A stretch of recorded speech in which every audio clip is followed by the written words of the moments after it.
Let's talk about Iran. Donald Trump wants, Netanyahu, because Netanyahu was fairly successful in hitting a few targets in Iran, and Donald Trump loves to win. Well, Donald Trump is actually seeking to do something there. Now, here's the deal.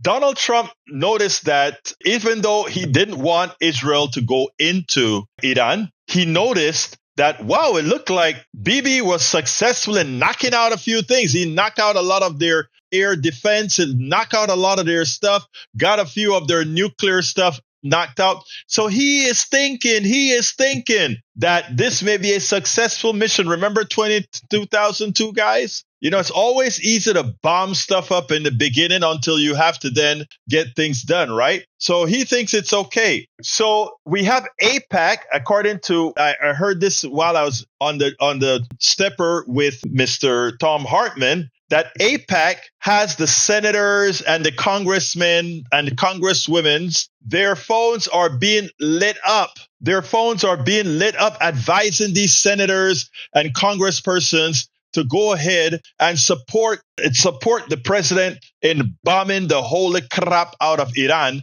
and sending that 30,000-pound bunker buster that is good for 200 feet deep into Iran. So now Donald Trump, who always claimed he doesn't want war, is warming to the idea. And all the indications he's given, Iran can't have a nuclear bomb.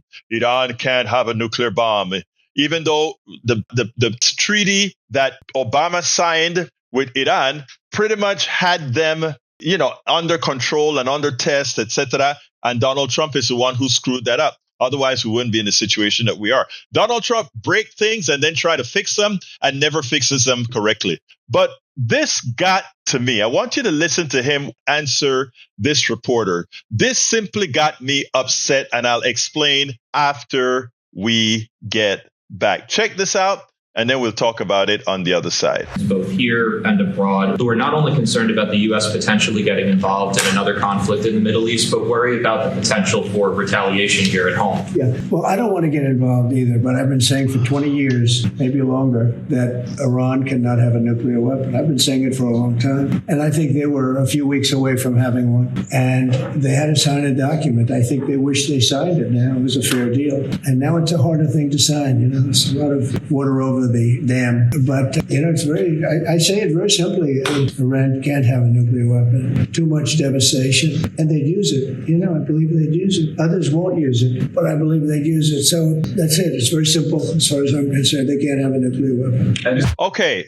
Listen, neither Israel or the United States has the right to talk about anybody really killing people, or have the right to tell anybody, in my humble opinion, that they shouldn't have a bomb. So let's be clear here. Donald Trump in that little short clip just said, oh, we know they'll use it. We know they'll use it. Why? Are you projecting? Let's be clear here. The people that we normally consider pariahs, right? The countries that we consider pariahs, North Korea, Russia, China, they all have the nuclear bomb. Friends of ours, India, Israel, purportedly Brazil, but we're not so sure about Brazil. And they also have the nuclear bomb. We also have France, the United Kingdom. They also have the nuclear bomb. Wait a minute. Germany, maybe? Well, of course, Germany has the technological expertise to build it.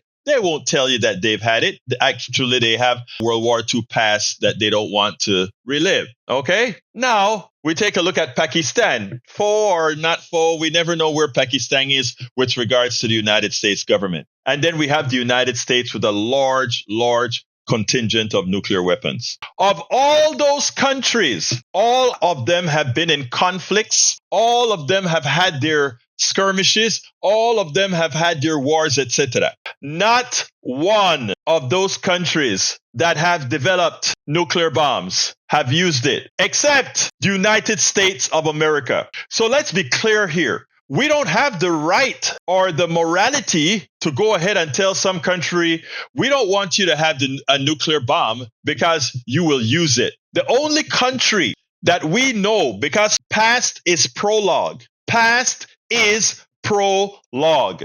The only country we know that has the nuclear bomb and has actually used it on human beings is the United States of America. That is something that so many people have not allowed themselves to think about, because it's hurtful to believe that we consider ourselves the bastion of democracy. We consider ourselves the bastion of morality. We consider ourselves all these things. But again, the only country that has killed hundreds of thousands of people with an atomic bomb, with a nuclear bomb, is the United States. And all the other people that we fear would get the device, they have not used it.